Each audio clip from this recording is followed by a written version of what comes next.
Early summer sunlight spilled across Brookhaven, a small suburban town tucked between two gentle hills and a highway that everyone swore they'd leave someday but somehow never did. The morning air smelled faintly of fresh-cut lawns, warm asphalt, and the cinnamon rolls cooling on the counter of Sunrise Diner, which sat like a cheerful bribe at the edge of Main Street. It was the kind of town where neighbors waved even when they had no idea who you were, where everyone had at least one story about the annual barbecue festival, and where local gossip traveled faster than the Wi-Fi during storms. On Oak Ridge Court, in a tan two-story house with faded blue shutters, Ethan Calloway dragged himself out the front door like a man fighting gravity out of principle rather than ability. Ethan was 33, soft around the edges, friendly-faced, and perpetually exhausted in a way that suggested he'd once planned to start jogging and then somehow misplaced the year he meant to do it. He wore khaki pants wrinkled just enough to communicate resignation, a pale blue button-down he'd bought because the store clerk said it made him look awake, and sneakers he'd owned so long they could probably vote. He locked the door, stretched his back, and groaned at the warm, humid air.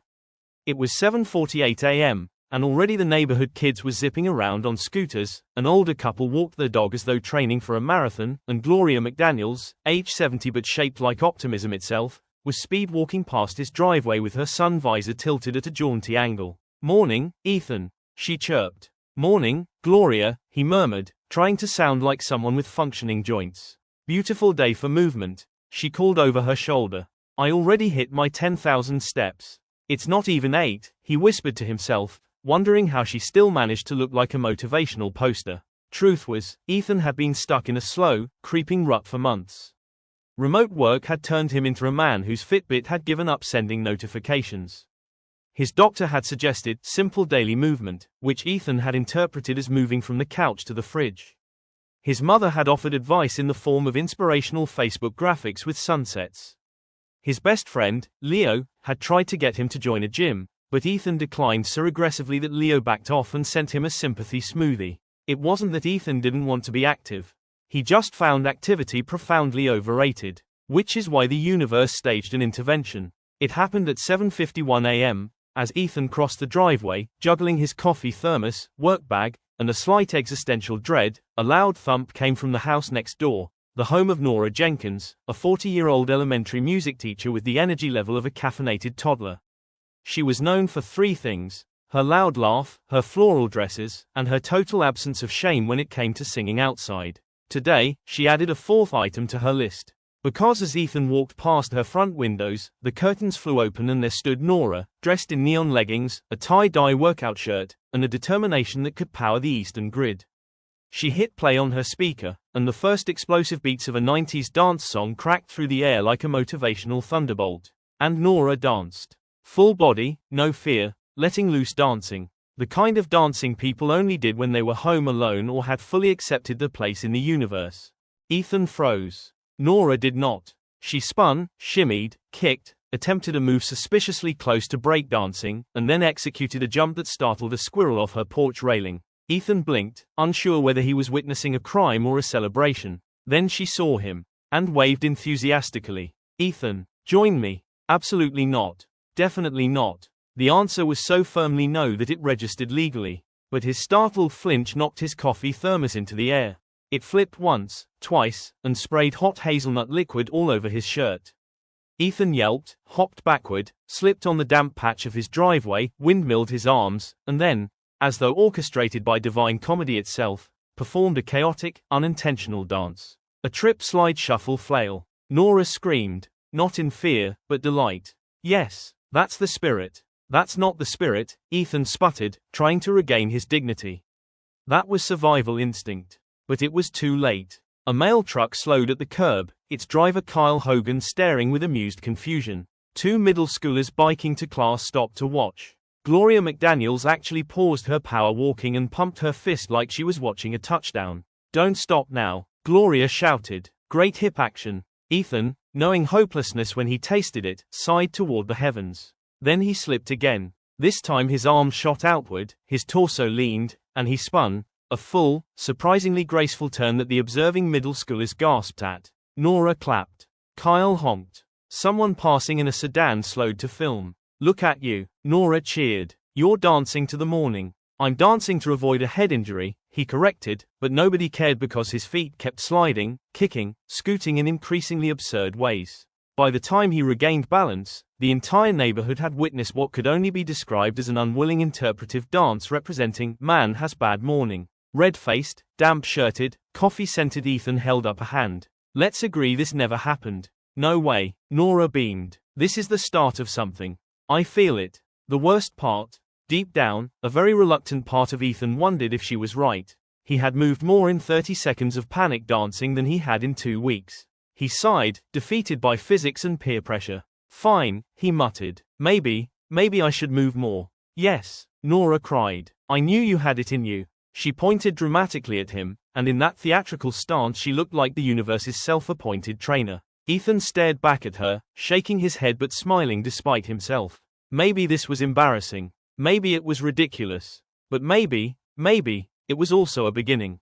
The next morning arrived warmer than usual, the kind of soft golden heat that made the air shimmer above sidewalks and sent the scent of blooming azaleas drifting across lawns. Birds chirped as though auditioning to be the town's motivational soundtrack. Even the breeze felt energizing, nudging leaves like a gentle reminder. Move. Ethan stepped outside wearing athletic shorts that still had a store crease and a gray t-shirt he found in the "maybe useful someday" drawer. He looked like a man trying physical activity for the first time since high school gym class. He wasn't sure if he belonged to the world of people who moved, but he was at least dressed for the fantasy. Across the driveway, Nora emerged with a grin that could electrify a parking lot. "You ready?" "For what?" Ethan asked cautiously. "Movement," she said dramatically, gesturing to the world as though she'd invented it. Before Ethan could respond, 3 other neighbors joined. Gary Thompson, retired accountant wearing a sweatband so serious it practically saluted. Ella Ramirez, a 15-year-old skateboarder who never passed up a chance to roast Ethan kindly. Margaret Foley, a grandma of 4 who moved at exactly 1 speed. "Urgent." Word got around, Nora announced proudly. "Everyone heard about your dance." Ethan dragged a hand down his face. "Of course they did." "So," Gary said, clapping, "we thought we'd help you keep the streak going." "I didn't know I had a streak." "You do now," Ella teased. "The internet loves you." "What?" She flipped her phone around and there he was. The video of him flailing, spinning, and accidentally dancing had gone mildly viral in Brookhaven's local Facebook group. Title: "When you try to avoid exercise but exercise finds you." He groaned. Margaret patted his shoulder sympathetically, though she clearly found the whole thing delightful. "Look, Ethan," Nora said gently, "people loved it because it was real. And because you moved." "I was falling. And getting up," she replied. "We all start somewhere." Something about that hit him. Not hard, just enough. "Fine," he said. "What's the plan?" Nora raised her Bluetooth speaker like a holy relic. "Simple," she said. "A little movement, a little fun." She hit play. This time the music was slower, smoother, more manageable. Ethan took a breath, stepped forward, and tried following Nora's lead: sidestep, tap, sway, light bounce. Nothing fancy, nothing humiliating. Except, his foot caught a pebble. He wobbled. He windmilled. He spun. And performed yet another involuntary dance maneuver. The group cheered. Ethan froze mid-spin, then burst out laughing. Big, uncontrollable laughter that shook him in a way he hadn't felt in months. His body moved again, this time on purpose. He lifted his arms. He shifted his weight. He let the rhythm pull him, gently, clumsily, yet undeniably forward. They danced through the neighborhood. Gloria joined halfway through, still somehow ahead in steps. Kyle parked his mail truck and did a funky shoulder shimmy. People waved from porches, watering gardens, sipping iced coffee. Brookhaven had never looked so alive.